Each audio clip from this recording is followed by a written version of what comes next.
Welcome back to another thrilling episode of Baltic Boss Babes. Today we have a remarkable guest, Tuija Seipell, hailing all the way from Canada with Finnish roots. Tuija is a true powerhouse with over 3 decades of experience in the world of business. She's advised and collaborated with a wide array of global organizations, from iconic brands like Harley Davidson and Nike. In addition to her impressive business career, Tuija is also the editor of thecoolhunter.net, a platform that captivates millions of readers worldwide. Baltic Boss Babes Podcast, Unfiltered Edition, Episode 5. Hi everybody, welcome to another great episode at Baltic Boss Babes, and here today with me is a very special guest all the way from Canada with her origin starting in Finland. So welcome Tuija Seipell? Yes, is that correct? Yeah. Right, so Tuija is a Canadian keynote speaker and business advisor who is both passionate and inspiring. She's not afraid to talk about or express emotions, so her stories and examples stay with people, leading to change. So her experience include customer experience, travel, hospitality, design, retail, and many others. Her client list includes diverse global and multinational organizations such as Harley Davidson, Nike, and the Europark Federation, sorry for that, plus various cities and government entities. She has also worked with numerous medium-sized and smaller organizations in various countries. And since 2005, Tuija has been the editor of thecoolhunter.net, where her work is read by millions. Born in Finland, she has lived and worked in Canada for over 37 years. So hi, it's a pleasure to meet you. Fun to be in this little cute box of yours. Yeah, we have an on-the-go podcast studio here in Riga, so we're just exploring the great possibilities of a networking event called Tech Chill. And we have caught Tuija here to speak with us. So please, can you elaborate a little bit more about your experiences as a female entrepreneur and working with entrepreneurs for almost 30 years? Oh, more than 30 years, in fact. Oh, that's a big question in that sense that I have in my career met a lot of companies and a lot of women, a lot of small companies and big companies, and you sort of start to draw conclusions, or let's say that you can see generalizations, you can see things that happen in different companies, in different types of industries. And one thing we talked yesterday, I was speaking at Tech Chill about storytelling, and then afterwards I ended up talking with a couple of ladies, and one of the things that I sort of started on again, which is my pet peeve, which is that women tend to apologize for everything. That is true. And belittle their own achievements. And I'm not saying we have to go in with the doors banging, we don't have to turn into arrogant men to move ahead, but neither do we have to explain and apologize everything. And women do that by, it's almost like we've been trained since we were babies to apologize if we succeed, if we fail, if we don't do anything, if we do everything. It's just like, oh, quit apologizing. Just don't waste your time. Mm-hmm. I have a friend who, I've known her a long time, and she changed careers partly because I suggested that she was in the wrong place and I could see where her heart was going. And then she went that direction, and it has turned out to be extremely good for her and a really good business. And so she bought herself a Mercedes. And the explanation she had to go through she posted it on Instagram because she has to post everything. But then she had to explain it, like why she deserves the Mercedes. And I'm thinking, no man would ever post that stuff. No. You explain why he has deserved the car. So it was like, oh my God, and I thought she was rather cool. And there she is apologizing for her own success. She had to have an explanation why she is buying a car like Mercedes. And I texted her and I said, quit explaining. Just drive the car and be happy. Yeah, own up to it, right? If you want a Mercedes and you can buy it, buy a Mercedes. Men don't apologize. That kind of thing. So I think we should just catch ourselves. And of course we could go way back in history and say, why are we like that? And when you think of religion, politics, the business world, the fashion world, the beauty industry, they are all trying to make us feel inferior so that we would obey or buy more or both. Yeah. And we have to fight that. We have to fight that, to just sort of say, no, thank you. We're just as good as everybody else here. And stop belittling yourself. So usually that is the thing that you are, or that is the story and idea behind your speeches that you've given over the years. That is something that you want to give across when you're talking Not to really. the It's sort of come. My topics are usually around storytelling, customer experience, strategy, branding. All those things that one must do to be successful in business. But these, because I'm also a consultant and business advisor, you can't help but observe and notice what people are feeling. And I tend to be really sensitive to feelings also, and I'm not afraid of asking people. Like, I can see you are uncomfortable. What is bothering you? And when you ask that question, a lot of people open up because nobody's ever asked that. And then you start hearing. So you open the door and you start hearing. So I've had the pleasure of becoming sort of a mentor to a whole bunch of women, also men, that I have sort of adopted as, I'll help you for nothing because I think you have a good thing going. And you could do that forever, you could give your business away 24 hours a day, and that's not what I'm doing. But I have a few that I have wanted to support. But that message that I just delivered about, women shouldn't belittle themselves, that's sort of an overall human condition thing that I notice happening, and it just bothers me.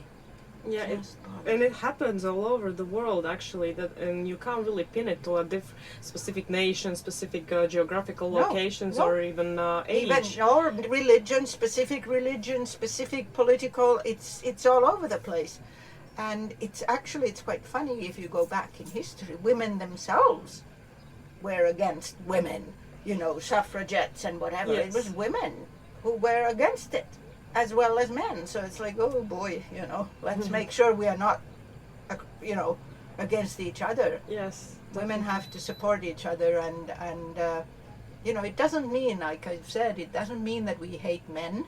It doesn't mean that we have to somehow push men down. Nobody has to go down. Everybody can go up together.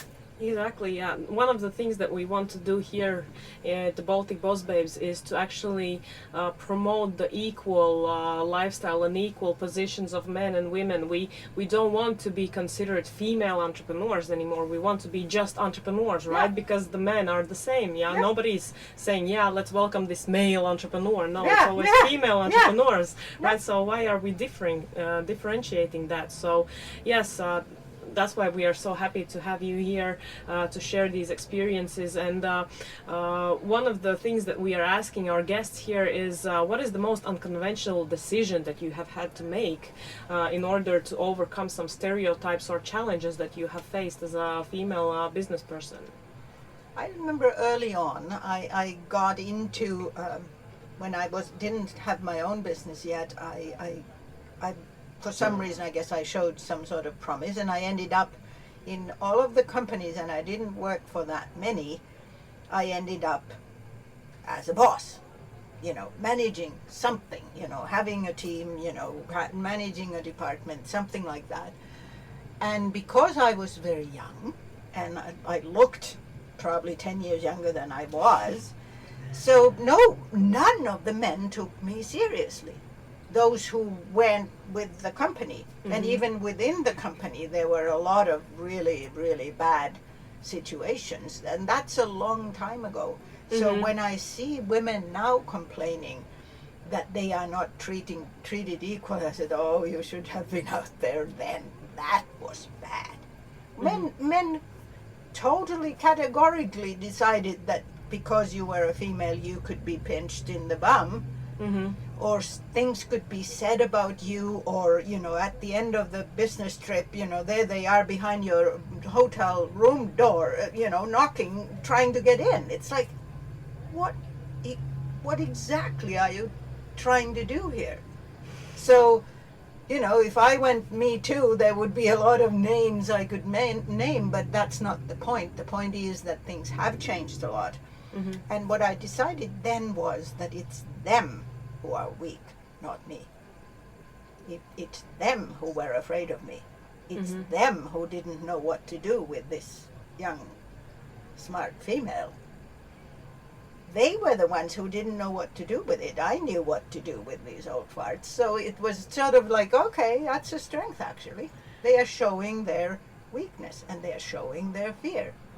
So once I stopped letting it bother me, then it was almost like just, you know, buzz in the air. It doesn't matter. It doesn't mean anything. It's their problem, not my problem. Made your life a lot easier. Yeah, it's like, why would I waste my energy fighting these people? I'll just go ahead and do what I want to do.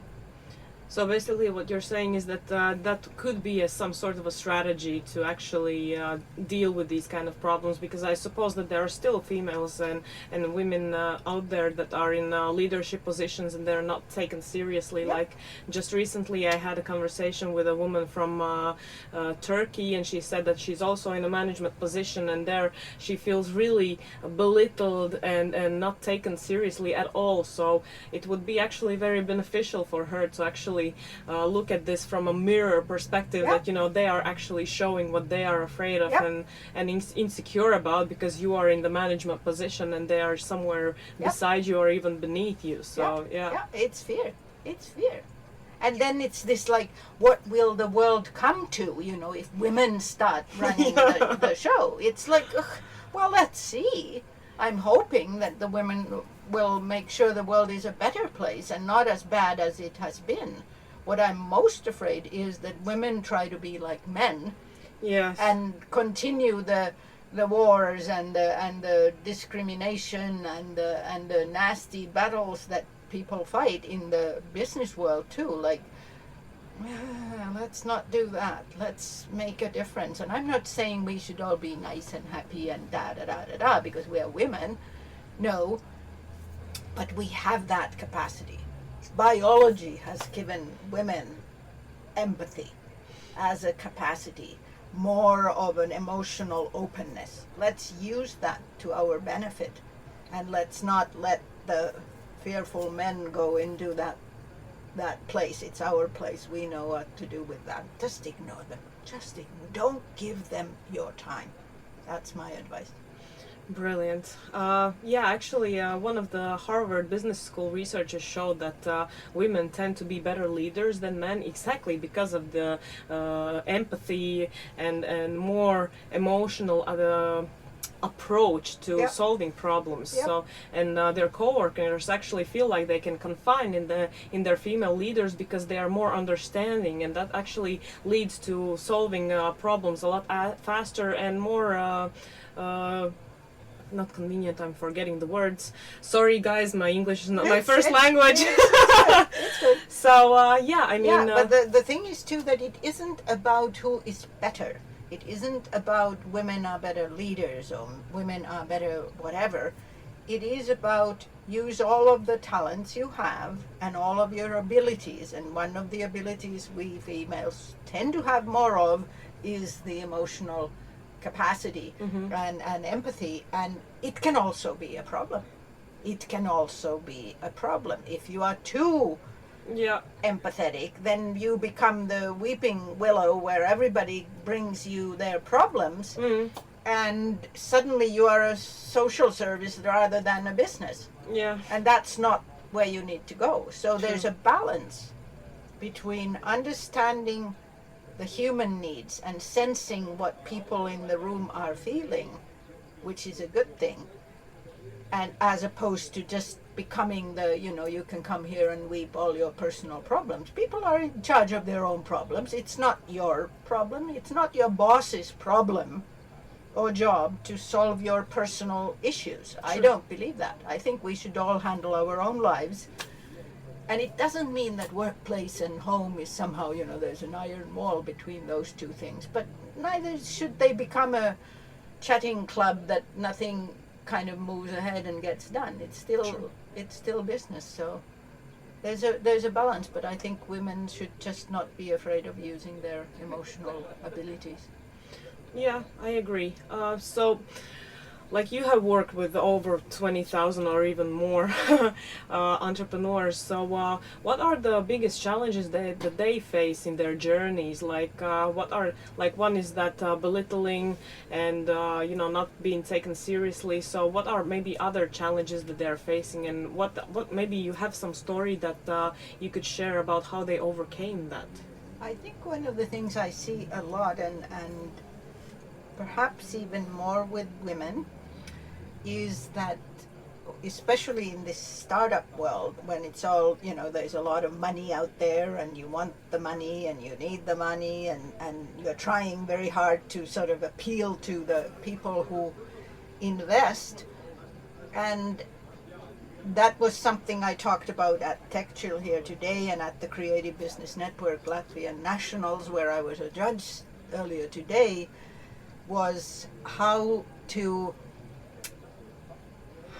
use your own integrity to sort of make sure that you are not led into a place where you are not comfortable, where you are losing your idea, where you are losing your heart, so that your soul isn't in the business anymore. Mm-hmm. I've seen it happen that you sort of catch up with something and it sounds like a good idea, and then you start pushing it, and then you think, yeah, this is good, and this is it, and this is that, and then you attract an investor who will give you all kinds of money, and before you know it, they are running the business. They are leading you somewhere that you didn't want to go. Mm. And then you don't know how to stop it. Now you are being led. Your company, your idea is being taken to places where you don't want to go. Mm-hmm. It is turning into a business that you don't like. Yeah. And there you are, having to, now what do you do? Like quit in the middle and say, I don't like this, I'm gonna leave. That's not very businesslike either. So what are you gonna do? When do you know that this is not where I wanted this to go? And I think one of the things that I have seen happen, two cases. One was where, and both were women for some reason. One was where she got a lot of money. It was a technology startup. She got a lot of money, and then she realized her heart wasn't in it. She liked the solution, but she really didn't like the business side of it. And she didn't really like the technology side of it either. She's a very good, creative, emotional, in fact, she's very artistic, and she was just having to kill all of that to go into the technology world, and the investor was pushing her more and more in that direction, and she was just basically crying her heart out, like, what am I gonna do? And she was smart enough to hop off early enough and mm-hmm. basically say, I don't want to run this company anymore. This is no longer what I meant it to be. Mm-hmm. And I realized this is not where my heart is. I can't do this anymore. And then they allowed her to get out of there. She had to pay back the money, which took her many years, which she did pay. And she's flying like a kite now with her own creative business. So I'm so happy that she had the guts to do that. And then the other one is a lady who got to the point where she had two investors interested in her business at a pitching event. And she didn't like either one of the men. They were both men. And then she comes to me and says, Tuija, what am I going to do? They're giving me all this money, and I can't stand them. I can't stand either one of them. They're very different people. Mm-hmm. And I said, you can't take that money. You can't take that money. You can't work with people you don't like. You're not going to start liking them because they have all kinds of money. Yeah. And then it was also, I was interested in, why did they give you the money? Why would they be interested in giving you the money? That why couldn't they see that they can't work with you? So then we discussed and talked a lot about what kind of vibes is she giving out? That is she actually being honest and open with who she is?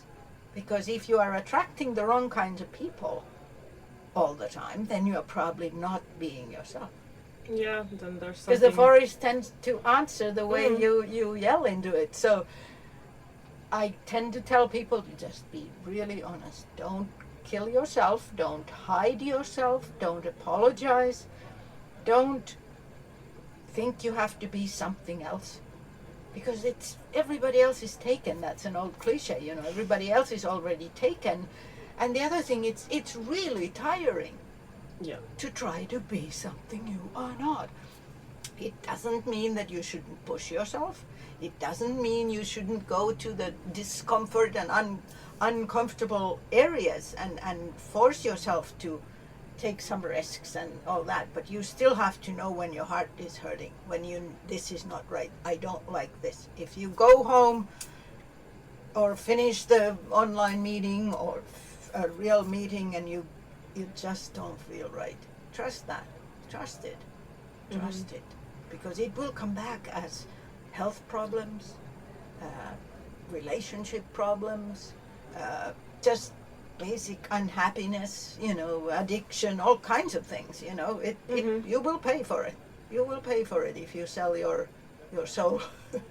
Have you helped somebody to take this mask off and to actually look within themselves to see whether or not, or what is this inner person that they should be reflecting on?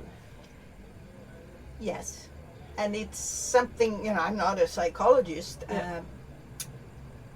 but I do have a good sort of sense of people, and I am not afraid. I don't have the answers. You have the answers. About your life, you have the answers. I just have to help you find them.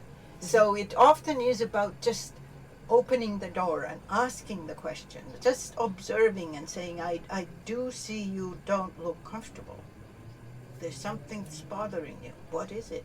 People do know. You don't, it's not, there are very few people for whom that is so deep that they can't come out of there. And that's okay too. I've met those kinds of people too, who will not go, who will not open, who will actually not like you because you went and said that. And that's fine. This is not a liking game. You don't have to like me. But I would say 90% of people will open up.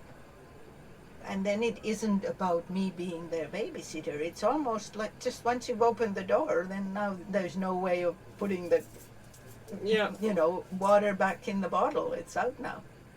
So you can help each other. It doesn't have to be me. It can be you helping your female fellow entrepreneurs and not buying the BS, you know, just saying, you know, you don't sound like yourself. What's going on here? People, you'll help them come out of there. And the clearer they are, the better the business will be. Definitely. And the life. For sure. What is the thing that you like most about your job, and what are some of the highlights that you have experienced? I mean... there's so many. There's so many. What I have learned in the sort of last, say, 20, 15 years is that I like helping people, but I'm not a babysitter. I'm not a mother figure. I'm not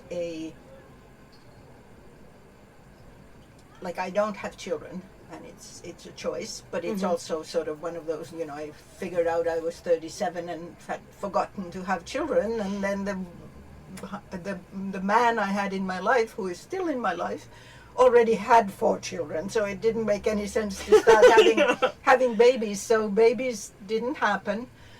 But that's neither here nor there. I think that I have realized that I really get a lot from helping other people. And it's the interesting balance in my life is that I talk to huge audiences with, big companies, all that. You get lots of money, but you don't get an awful lot of, human interaction in a way. And then you have places like these where you don't get a lot of money, but you get a lot of interaction, and you can see the lights go on, and you can see the people really getting something. And then 15 years later they meet you somewhere and they said, oh, the one thing you said that changed my life. And it's like, what did I say? What exactly was it that I said? And it has taught me that people will hear and learn what they are willing and ready to hear and learn. So my job is to just sort of give everything I have and put it out there and let people take what they want. It isn't up to me.